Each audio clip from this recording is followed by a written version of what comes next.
Salutations à toutes et à tous. Merci de nous rejoindre pour cette nouvelle édition de votre bulletin d'information sur la radio-télévision Fadris. 130 gourdes 55 pour $1 américain, le taux de référence calculé par la BRH pour ce 24 juillet 2026. Cet ensemble, Pion-Lot Kinskoff, Tolk, Haïti, Papéry, APP et Thomasin Papéry, TPP contestent les déclarations de la mairie de Kinskoff concernant la marche citoyenne du 21 juillet 2026.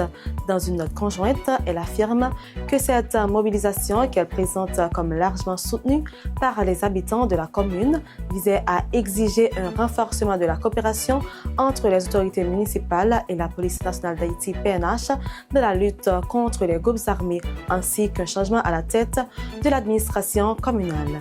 Les trois organisations dénoncent notamment de présumées irrégularités dans la distribution de l'aide humanitaire, l'absence de réalisation de plusieurs projets jugés prioritaires pour la sécurité et des insuffisances de l'appui aux forces de l'ordre. Elle appelle au ministre Alexa Didier Fils-Aimé, le ministre de l'Intérieur et des collectivités territoriales, la Cour supérieure des comptes et du contentieux administratif CSCCA, l'unité de lutte contre la corruption ULCC, ainsi que les institutions compétentes à diligenter un audit administratif et financier indépendant de la mairie afin de faire toute la lumière sur la gestion des ressources publiques. Le chargé d'affaires des États-Unis en Haïti, Henry Wooster, a officiellement achevé sa mission diplomatique à Port-au-Prince lors d'une conférence de presse tenue le jeudi 23 juillet. Il a dressé le bilan de son mandat et présenté les priorités de Washington en matière de sécurité, de gouvernance, d'organisation des élections et de relance économique. Le diplomate a salué la résilience du peuple haïtien face aux crises que traverse le pays, tout en reconnaissant que les résultats obtenus demeurent en deçà des attentes. Il a réaffirmé que la sécurité reste la condition essentielle à la tenue d'élections crédibles et au rétablissement d'institutions légitimes, d'une gouvernance efficace et d'une croissance économique durable. Le Premier ministre haïtien Alexa Didier Fils-Aimé a participé jeudi à l'ouverture de la deuxième édition des journées scientifiques du Fonds BRH pour la recherche et le développement organisé à l'hôtel Caribé, placé sous le thème « La recherche au service du développement, optimiser la production et l'utilisation des connaissances scientifiques ». Cette rencontre rassemble chercheurs universitaires, étudiants et représentants d'institutions publiques et privées. Le chef du gouvernement a souligné que le développement durable à Haïti repose sur un investissement soutenu dans la recherche, l'innovation académique. Il a également salué les initiatives de la Banque de la République d'Haïti, BRH, estimant que la valorisation des compétences nationales constitue un levier essentiel pour le développement du pays.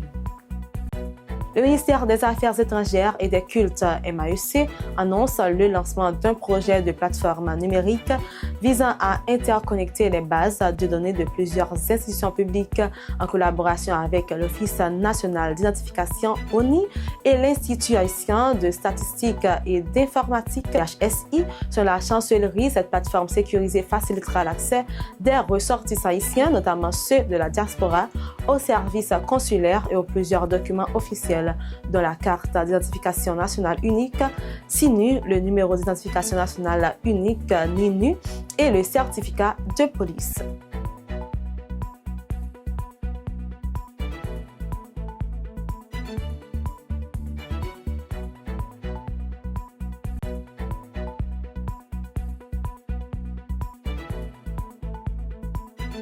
La justice américaine a condamné Keegan Harry-Sharon, 42 ans, à 20 ans de prison pour son implication dans le financement du complot ayant conduit à l'assassinat du président Jovenel Moïse le 7 juillet 2026.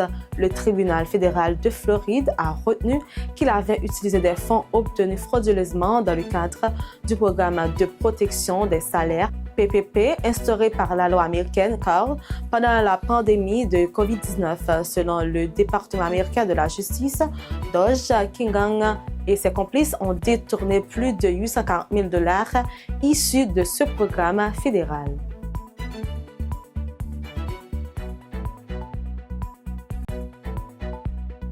À l'échelle internationale, aux États-Unis, la Cour d'appel du district de Columbia a rejeté le mercredi 22 juillet la demande de l'administration Trump visant à mettre fin immédiatement au statut de protection temporaire TPS accordé aux ressortissants haïtiens. Cette décision maintient le programme en vigueur jusqu'au 27 juillet 2026. Les juges ont estimé que l'administration n'avait pas démontré de matière suffisante à lever de l'injonction prononcée le 2 février par la juge Anna Reyes. Le dossier doit désormais être renvoyé devant une juridiction inférieure pour la poursuite de la procédure. C'est la fin de votre bulletin d'information. Merci de l'avoir suivi. C'était avec vous Vanessa Cédroine.